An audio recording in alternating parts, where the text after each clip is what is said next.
Pues vamos ahora a leer el texto de la palabra del Señor, en el que vamos a estar meditando a la tarde. Vamos a leer el capítulo 33 de Jeremías.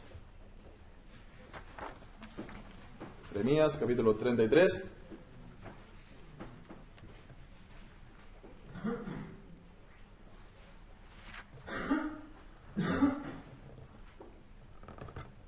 Dice así la palabra del Señor: vino palabra de Jehová a Jeremías la segunda vez, estando él aún preso en el patio de la cárcel, diciendo: así ha dicho Jehová, que hizo la tierra, Jehová que la formó para afirmarla, Jehová es su nombre. Clama a mí y yo te responderé, y te enseñaré cosas grandes y ocultas que tú no conoces. Porque así ha dicho Jehová Dios de Israel acerca de las casas de esta ciudad y de las casas de los reyes de Judá, derribadas con arietes y con hachas, porque vinieron para pelear contra los caldeos, para llenarlas de cuerpos de hombres muertos, a los cuales herí yo con mi furor y con mi ira, pues escondí mi rostro de esta ciudad a causa de toda su maldad. He aquí que yo les traeré sanidad y medicina, y los curaré y les revelaré abundancia de paz y de verdad. Y haré volver los cautivos de Judá y los cautivos de Israel, y los restableceré como al principio. Y los limpiaré de toda su maldad con que pecaron contra mí, y perdonaré todos sus pecados con que contra mí pecaron, y con que contra mí se rebelaron. Y me será a mí por nombre de gozo, de alabanza y de gloria entre todas las naciones de la tierra, que habrán oído todo el bien que yo les hago, y temerán y temblarán de todo el bien y de toda la paz que yo les haré. Así ha dicho Jehová: en este lugar del cual decís que está desierto, sin hombres y sin animales, en las ciudades de Judá y en las calles de Jerusalén, que están asoladas, sin hombre y sin morador y sin animal, ha de oírse aún voz de gozo y de alegría, voz de desposado y voz de desposada, voz de los que digan: alabad a Jehová de los ejércitos, porque Jehová es bueno, porque para siempre es su misericordia. Voz de los que traigan ofrendas de acción de gracias a la casa de Jehová, porque volveré a traer los cautivos de la tierra como al principio, ha dicho Jehová. Así dice Jehová de los ejércitos: en este lugar desierto, sin hombre y sin animal, y en todas sus ciudades, aún habrá cabañas de pastores que hagan pastar sus ganados. En las ciudades de las montañas, en las ciudades de la Cefela, en las ciudades del Negev, en la tierra de Benjamín y alrededor de Jerusalén, en las ciudades de Judá, aún pasarán ganados por las manos de los que os cuente, ha dicho Jehová. Y aquí vienen días, dice Jehová, en que yo confirmaré la buena palabra que he hablado a la casa de Israel y a la casa de Judá. En aquellos días y en aquel tiempo haré brotar a David un renuevo de justicia, y hará juicio y justicia en la tierra. En aquellos días Judá será salvo, y Jerusalén habitará segura, y se le llamará Jehová justicia nuestra. Porque así ha dicho Jehová: no faltará a David varón que se siente sobre el trono de la casa de Israel, ni a los sacerdotes y levitas faltará varón que delante de mí ofrezca holocausto y encienda ofrenda, y que haga sacrificio todos los días. Vino palabra de Jehová a Jeremías diciendo: así ha dicho Jehová: si pudiereis invalidar mi pacto con el día y mi pacto con la noche, de tal manera que no haya día ni noche a su tiempo, podrá también invalidarse mi pacto con mi siervo David, para que deje de tener hijo que reine sobre su trono, y mi pacto con los levitas y sacerdotes, mis ministros. Como no puede ser contado el ejército del cielo, ni la arena del mar, se puede medir, así multiplicaré la descendencia de David mi siervo, y los levitas que me sirvan. Vino palabra de Jehová a Jeremías diciendo: ¿no has echado de ver lo que habla este pueblo, diciendo: dos familias que Jehová escogiera ha desechado? Y han tenido en poco a mi pueblo, hasta no tenerlo más por nación. Así ha dicho Jehová: si no permanece mi pacto con el día y la noche, si yo no he puesto las leyes del cielo y la tierra, también desecharé la descendencia de Jacob y de David mi siervo, para no tomar de su descendencia quien sea Señor sobre la posteridad de Abraham, de Isaac y de Jacob, porque haré volver sus cautivos y tendré de ellos misericordia. Y el Señor bendiga su santa palabra. Hemos leído pues este capítulo 33 de Jeremías, que es la conclusión, el último capítulo de ese pequeño libro, nos acordamos, dentro del libro de Jeremías, el llamado libro de las consolaciones, que viene desde el capítulo 30 al 33 y en medio del cual estaba pues esas palabras, esa profecía del nuevo pacto que también estuvimos pues considerando.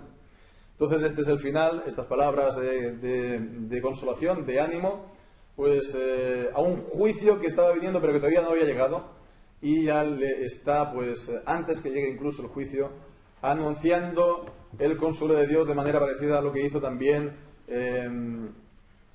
Isaías, en Isaías 40, en el libro del profeta Isaías, pues.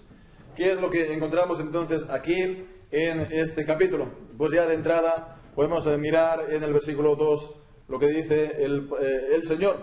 Así ha dicho Jehová, que hizo la tierra, que Jehová que la formó para afirmarla. Jehová es su nombre. Primeramente se está presentando Él, el Dios, como Jehová, el que era, el que es, el que ha de venir, el Dios eterno. Además, Él es el Creador, que hizo la tierra, la formó, la formó para afirmarla. Jehová es su nombre, como hemos dicho.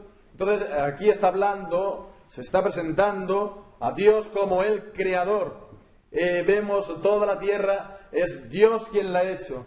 Por lo tanto, Él es el Todopoderoso. Miramos los cielos y son obra de sus manos. La tierra igualmente es Dios quien lo ha hecho. ¿Quién puede hacer algo así? Solo el Todopoderoso. Y bien, pues entonces encontramos en la Escritura, en el Salmo 8, por ejemplo, que, el ver la obra de los cielos lleva, pues, en ese caso David, el salmista, en el Salmo 8, a estar, pues, admirado, a estar boquiabierto, a decir, pues, al ver la grandeza de los cielos y la tierra, a decir, ¿qué es el hombre? Para que tú te acuerdes de él, el Hijo del Hombre, para que lo visites. Bien, pues entonces el ver las obras de la naturaleza nos hace ver el eterno poder de Dios y su divinidad, nos dice Pablo en Romanos 1. El eterno poder del Señor y su divinidad. Y eso nos lleva, por una parte, al asombro, eso nos lleva entonces a la adoración. Pero vemos que el ver las obras de Dios y meditar en ellas nos ha de llevar también a otra cosa. Versículo 3. Clama a mí y yo te responderé y te enseñaré cosas grandes y ocultas que tú no conoces. El estar meditando en las obras de Dios y particularmente en la de la creación, en que Dios llamó todas las cosas a la existencia solamente por su palabra, por el poder de su palabra, de su voz. No existía nada, Él dijo y fue hecho. Pues eso nos ha de llevar a nosotros, pues, ¿a qué? A orar. Esto es un aliciente a la oración. Y vemos que no es solamente un ánimo, no es solamente entonces un aliciente, es un mandamiento de parte de Dios. Clama a mí y yo te responderé, clama a mí. Y si está este mandamiento aquí, primeramente a Jeremías y después también pues a todos los lectores y a nosotros, es porque nosotros somos tardos y pues nos cuesta esto de venir a Dios para orar. Por eso Dios nos lo está ordenando, clama a mí. Clama a mí porque yo soy el Todopoderoso, ¿no lo ves? El que ha hecho los cielos y la tierra. Tengo todo el poder para responder tus oraciones. Clama a mí, por lo tanto, y yo te responderé. Y te enseñaré cosas grandes y ocultas que tú no conoces. Tú no las sabes, tú no las ves de antemano, pero Él, el Señor Jesucristo, el Señor, Dios Todopoderoso, Él lo conoce desde antes de la fundación del mundo. Él que ve el final desde el principio. Él conoce todas las cosas. Él lo tiene todo pues preparado. Él lo tiene todo programado. Son cosas grandes y ocultas que nosotros no conocemos, pero Dios sí que lo conoce. ¿Qué es entonces lo que nos priva de estar recibiendo pues cosas, como vemos aquí, grandes, ocultas, que no conocemos?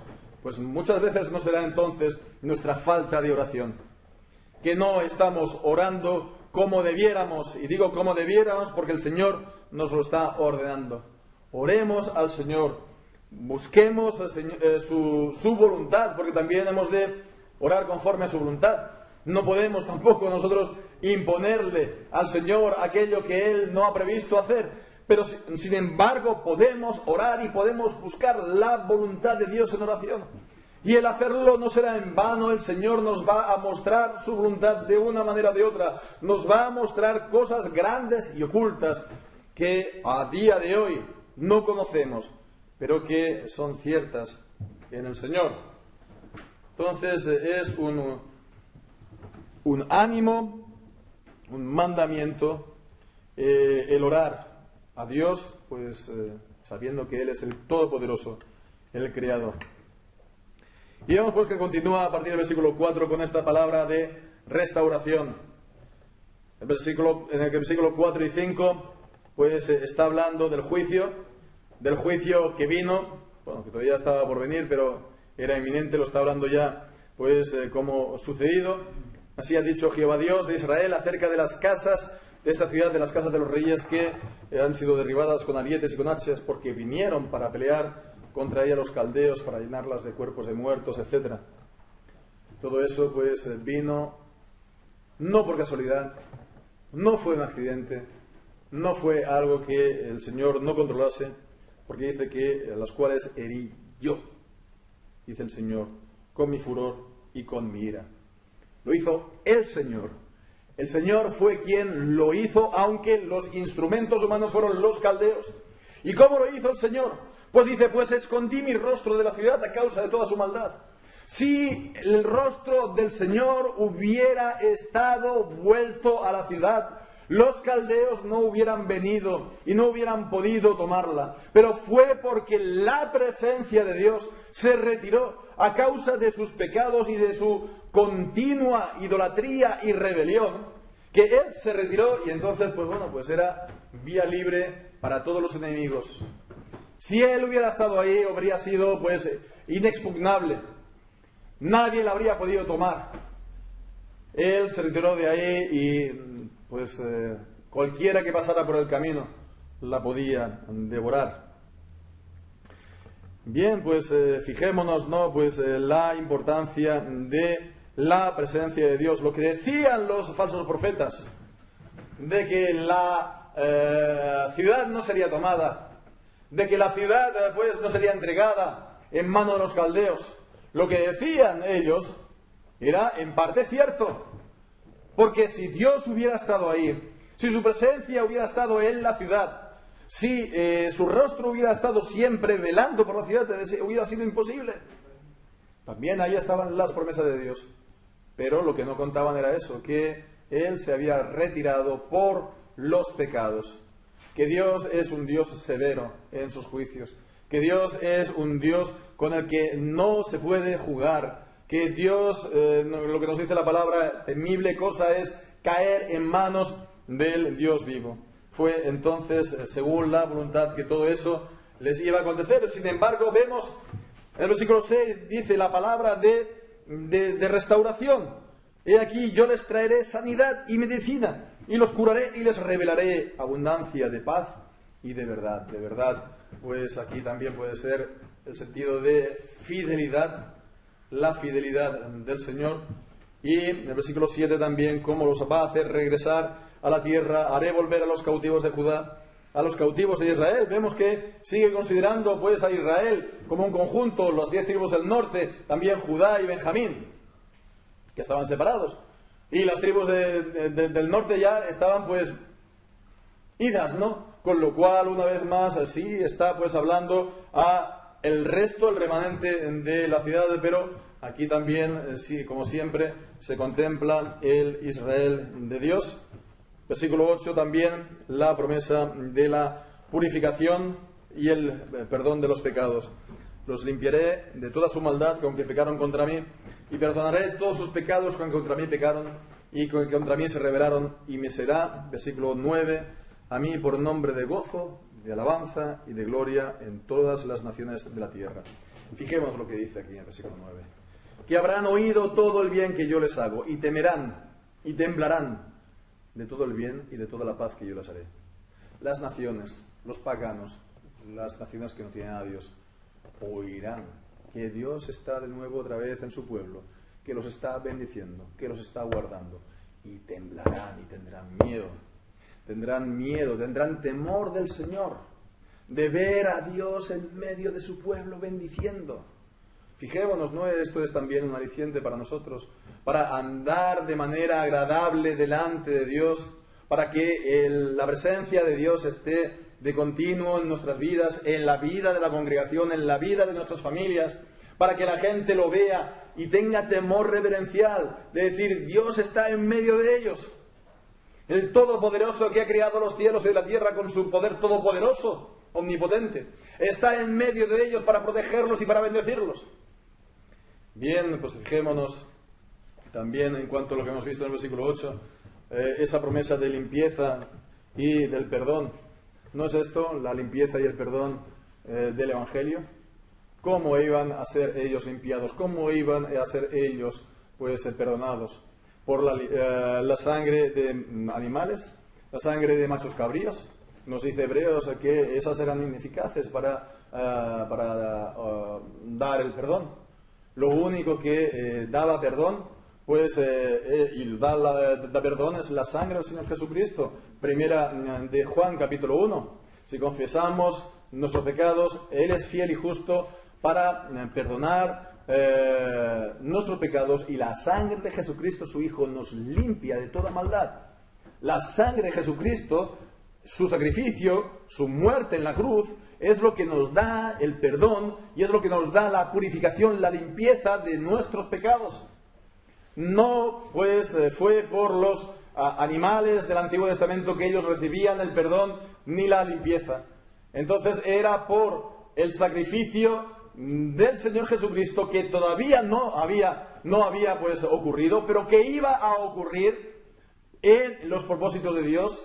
Por eso habla la Biblia del Cordero inmolado desde antes de la fundación del mundo, y eso era irrevocable, y eso era seguro, iba a ocurrir, y por lo tanto Dios, por así decirlo de antemano, tomando pues esa obra del Señor Jesucristo en el futuro, a ellos arrepentidos y que se venían a Dios por misericordia, les daba el perdón y la limpieza de los pecados. Con lo cual, una vez más, si esto era lo que el Señor prometía al pueblo en el pacto, ¿quién puede decir que el pacto del Antiguo Testamento esté cortado con las tijeras o con el cúter del Evangelio? El pacto de la gracia, la esencia, la sustancia, o como lo queramos llamar, del pacto de la gracia, es Cristo y el Evangelio. Por lo tanto, no hay razón de, como vimos en su día, ahora un par de semanas, de pensar que el pacto de Abraham y del Antiguo Testamento era algo carnal, era algo humano, era algo de la ley, sino que era el pacto de la gracia que vemos también nosotros en el Nuevo Testamento. Bien, pues continúa este capítulo, desde el versículo 10 hasta el versículo 13, pues hablando de cómo el Señor va a restaurar y va a edificar el país. Está hablando pues en este lugar del cual decís está desierto, sin hombres, sin animales, en la ciudad de Judá y en las calles de Jerusalén, que están asoladas, sin hombres, sin morador, sin animal. Bueno, pues entonces todavía se va a oír la voz de gozo y de alegría, la voz del que está celebrando las bodas, del novio, de la novia, y también de aquellos que están alabando al Señor. También voz de los que traigan ofrendas de acción de gracias a la casa de Jehová, con lo cual está hablando ya también de la restauración del templo, porque volveré a traer los cautivos a la tierra como al principio. También los versículos 12 y 13, sobre todo, fijaos en el versículo 13. Es interesante porque es un pequeño tratado de geografía bíblica. Vemos las ciudades en las montañas. Jerusalén era una capital en las montañas, entonces está hablando de Judá, del territorio de Judá. Las ciudades de la Cefela era una colina que iba desde las montañas hasta la planicie de la costa. Pues era unas valles, era un lugar bastante importante estratégicamente, defensivamente hablando, porque era lo que permitía que la gente que vivía en la Cefela, cuando venían, pues por ejemplo, los invasores, los egipcios, lo que fuera, fueran a las montañas a refugiarse. La Cefela, por lo tanto, es esa franja de terreno entre la costa, propiamente dicha, y las montañas. Dice también, pues, la tierra de Benjamín, que estaba en el interior de la tribu de Judá. También está hablando del Negev. El Negev, que es el desierto al sur de Judá, ¿no? Al sur de lo que antes había sido, pues, Jericó, etcétera, etcétera, ¿no? La antigua Sodoma y Gomorra. Bien, pues después también las ciudades de Judá aún pasarán ganados por mano del que los cuente.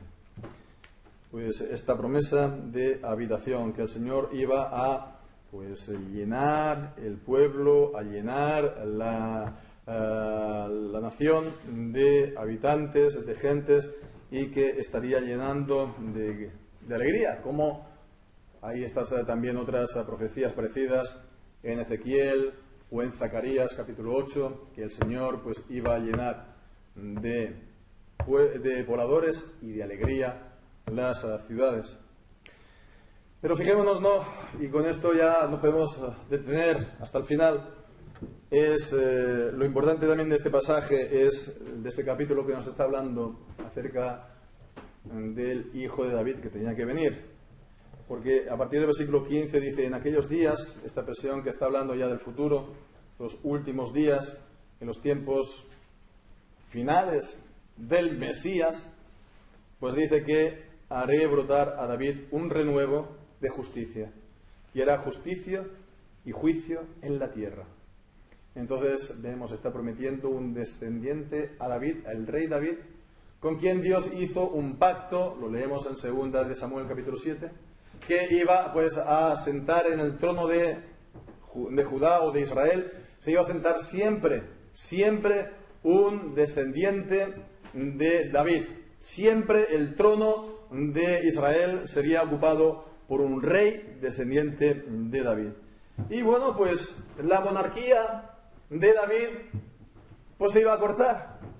La monarquía de David, con la invasión de los caldeos, con la invasión de Nabucodonosor, con la destrucción del palacio, con la destrucción del templo, con la deportación del pueblo, pues iba a aparecer. ¿Cuándo entonces cumpliría esta palabra? ¿Cuándo esta promesa, pues, la palabra de Dios se puede anular? ¿Las promesas de Dios se pueden caer a tierra? Dice Pablo, de ninguna manera, en Romanos. Esto se cumple en el descendiente de David, el Señor Jesucristo. Y leemos entonces en los Evangelios, en Mateo, en Lucas, vemos cómo en las dos genealogías, tanto, pues, de José como de María, María su madre, José el que, pues, la gente consideraba que era su padre, pues él era el hijo de David, descendiente de David. Y el Señor Jesucristo es el rey de los judíos. Y cuando crucificaron al Señor Jesucristo, pusieron la placa encima de su cabeza que decía: Jesús Nazareno, rey de los judíos. Esa fue la causa por la cual lo crucificaron. Y por esa causa por la cual lo crucificaron, vino el perdón y la purificación de los pecados a su pueblo. Esa muerte del Señor Jesucristo que el actual, dicen, Papa de Roma, dice que fue un fracaso de Jesús, un fracaso humano, porque tal vez Jesús se pensará él que, humanamente hablando, él, pues, iba a ser rey en Jerusalén como un rey humano más, cuando eso está completamente en contra de lo que dicen los evangelios. Jesucristo tenía conciencia perfecta de que Él era el Hijo de Dios y a lo cual Él había venido, que era, pues, a entregar su vida por muchos. El Hijo del Hombre no vino a ser servido, sino a servir y dar su vida en rescate por muchos, dijo el Señor Jesucristo durante su vida. Entonces no fue ningún fracaso humano de parte del Señor Jesucristo esta blasfemia que está diciendo ese inquilino de, pues, de lo que llaman papado allí en Roma. No fue ningún fracaso, sino fue su victoria. Porque fue en ese momento cuando Cristo aplastó la cabeza de la serpiente. Fue entonces cuando expuso, dice Colosenses capítulo 2, a los potentados, a las autoridades, a los príncipes de tinieblas. Lo expuso a público cautiverio, quitando el acta de pecados que nos era contraria y clavándola en medio de la cruz. El Señor Jesucristo obtuvo la victoria al morir. Fue, por lo tanto, el momento de la consumación, de ese perdón y de esa purificación. Nos dice Hebreos que con una sola ofrenda, cuando el Señor Jesucristo, pues, fue entregado en la cruz, hizo perfectos para siempre a los santificados. Bien, por eso vemos que en el versículo 16 se nos dice que en aquellos días será salvo Judá y Jerusalén habitará segura y se le llamará Jehová, justicia nuestra. Y este es un título del Señor Jesucristo. Él es Jehová, Él es, como dice Apocalipsis capítulo 1 y versículo 8 que hemos visto esta mañana, Él es el que era, el que es, el que ha de venir. Él es el Jehová, Él es el Eterno. Él es el Eterno. Y Él es nuestra justicia. Porque con esa muerte Él hizo una obra de justicia. No fue un fracaso, no fue pues solamente un accidente, o no fue pues que los malos judíos y los malos romanos, que también lo serían, sí, por supuesto, pero que ellos pues se cargaron a un disidente político. No es nada de esto. Jesucristo, Él hizo la obra de justicia perfecta de salvación, porque Él se hizo obediente hasta la muerte durante toda su vida, nos dice Filipenses 2, y muerte de cruz, una muerte de maldición para quitar la maldición del pecado. Él se hizo maldición para que los que creen en Cristo sean hechos justicia de Dios en Él. Pero ¿con qué justicia se van a presentar delante de Dios? ¿Con la de sus obras? ¿Con la de sus méritos? Estos serían unos trapos de inmundicia. La justicia con la que se presentan los creyentes delante de Dios es la justicia del Señor Jesucristo. Él es nuestra justicia. Y si es nuestra justicia, es una justicia perfecta. Perfecta, a la que no se le tiene que añadir nada, ni tampoco nada se le puede sustraer. Es la justicia de Cristo que nos es imputada a los creyentes por la fe. Y alguien podrá decir, no sé si eso es mi caso. No sé si eso es mi caso. Ciertamente será el de los elegidos, pero ¿cómo es? ¿Cómo puede ser, en mi caso, que yo tenga la justicia perfecta del Señor Jesucristo? La respuesta entonces es decir, ¿tú crees en el Señor Jesucristo? ¿Crees en Él, sí o no? ¿Confías en Él, no en tus obras, para ser salvo? O, pongamos, ¿te preocupa verdaderamente el ser salvo? ¿O no te preocupa el ser salvo? Si te preocupa el ser salvo, si te preocupa recibir el perdón de los pecados, si eso es una preocupación de tu vida, pues entonces, ¿en qué te basas? ¿En tus obras? ¿O lo que tú puedas hacer? ¿O en tu fidelidad en cualquier cosa tuya? En Cristo. Creer en Cristo significa confiar en Cristo. Confiar en Cristo significa que, aunque yo pues no puedo hacer nada y soy tan pues imperfecto y con tantos problemas y con tantas cosas en mi contra, Él ha hecho una obra perfecta de salvación. Él ha dicho que aquel quien va a Él no lo echa fuera. Qué gloriosa obra de justicia la del Señor Jesucristo, y el Señor no echa fuera a quien va a Él. Bien, pues entonces vemos esta obra de justicia, esta promesa del pacto también a partir del versículo 17. No faltará a David, varón que se siente sobre el trono de la casa de Israel, ya lo hemos visto también. Es porque Cristo es el varón que reinará perpetuamente sobre Israel, pero Él es el, como hemos visto, rey y sumo sacerdote. Él es el rey, pero Él también es el sacrificio. Él es el sacrificio y además el sacrificador. Es el sacrificio y el sumo sacerdote que lo presenta a Dios. Toda la salvación está en Cristo. Y por eso pues está hablando en el versículo 18 también de los sacerdotes y de los levitas. Ni a los sacerdotes ni a los levitas faltará varón que delante de mí ofrezca holocausto y encienda ofrenda. Una vez más aquí está hablando del rey sacerdote, el rey según el orden de Melquisedec, en Salmo 110. Y pues están estos versículos del 20 al fin, hasta el final, versículo 20 al 26, cuando está hablando de que si pudieres invalidar mi pacto con el día y mi pacto con la noche, así faltará entonces pues siervo a David, un descendiente de David sobre mi trono. Vemos, aquí está hablando del pacto del día, de la noche. Y bueno, pues ¿a qué se está refiriendo? Pues en el versículo 25 también lo repite: si permanece mi pacto con el día y la noche, si yo no he puesto las leyes del cielo y de la tierra, las leyes por las cuales Dios rige el universo, las leyes por las cuales, la tierra, el cielo, la luna, el sol, todo, pues funciona conforme a la voluntad del Señor, conforme, por lo tanto, a su ley, y es inquebrantable y nadie lo puede quitar, porque depende, por lo tanto, de Dios solamente. Pues bueno, si alguien puede hacer esto, si alguien puede impedir que la tierra, el cielo, todas las cosas funcionen según el mandamiento de Dios, nadie lo puede hacer. Pues nadie podrá tampoco impedir que se siente un descendiente de David, su siervo, sobre el trono de Israel. Con lo cual vemos, una vez más, que este pacto de David, segunda de Samuel, capítulo 7, tiene su cumplimiento en Cristo.